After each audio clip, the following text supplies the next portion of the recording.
The Book of Genesis, Chapter 1. In the beginning God created the heavens and the earth. Now the earth was formless and empty. Darkness was over the surface of the deep, and the Spirit of God was hovering over the waters. And God said, "Let there be light." And there was light. God saw that the light was good, and he separated the light from the darkness. God called the light day, and the darkness he called night. And there was evening, and there was morning, the first day. And God said, "Let there be a vault between the waters to separate water from water." So God made the vault, and separated the water under the vault from the water above it. And it was so. God called the vault sky. And there was evening, and there was morning, the second day.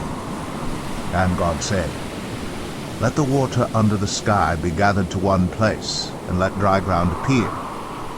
And it was so. God called the dry ground land, and the gathered waters he called seas. And God saw that it was good. Then God said, "Let the land produce vegetation, seed-bearing plants and trees in the land that bear fruit with seed in it according to their various kinds." And it was so. The land produced vegetation, plants bearing seed according to their kinds, and trees bearing fruit with seed in it according to their kinds. And God saw that it was good. And there was evening, and there was morning, the third day. And God said, "Let there be lights in the vault of the sky to separate the day from the night, and let them serve as signs to mark sacred times and days and years. And let them be lights in the vault of the sky to give light on the earth." And it was so. God made two great lights, the greater light to govern the day, and the lesser light to govern the night. He also made the stars. God set them in the vault of the sky to give light on the earth, to govern the day and the night, and to separate light from darkness. And God saw that it was good. And there was evening, and there was morning, the fourth day. And God said, "Let the water teem with living creatures, and let birds fly above the earth across the vault of the sky." So God created the great creatures of the sea and every living thing with which the water teems and that moves about in it, according to their kinds, and every winged bird according to its kind. And God saw that it was good.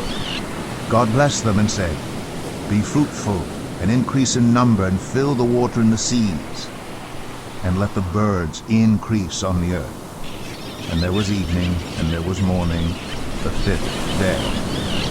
And God said, "Let the land produce living creatures, according to their kinds, the livestock, the creatures that move along the ground, and the wild animals, each according to its kind." And it was so. God made the wild animals according to their kinds, the livestock according to their kinds, and all the creatures that move along the ground according to their kinds. And God saw that it was good. Then God said, "Let us make mankind in our image, in our likeness, so that they may rule over the fish in the sea and the birds in the sky, over the livestock and all the wild animals, and over all the creatures that move along the ground."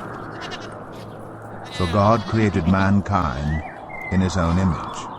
In the image of God he created them. Male and female he created them. God blessed them and said to them, "Be fruitful and increase in number, fill the earth and subdue it, rule over the fish in the sea and the birds in the sky, and over every living creature that moves on the ground." Then God said, "I give you every seed-bearing plant on the face of the whole earth, and every tree that has fruit with seed in it. They will be yours for food. And to all the beasts of the earth, and all the birds in the sky, and all the creatures that move along the ground, everything that has the breath of life in it, I give every green plant for food." And it was so. God saw all that he had made, and it was very good. And there was evening, and there was morning, the sixth day.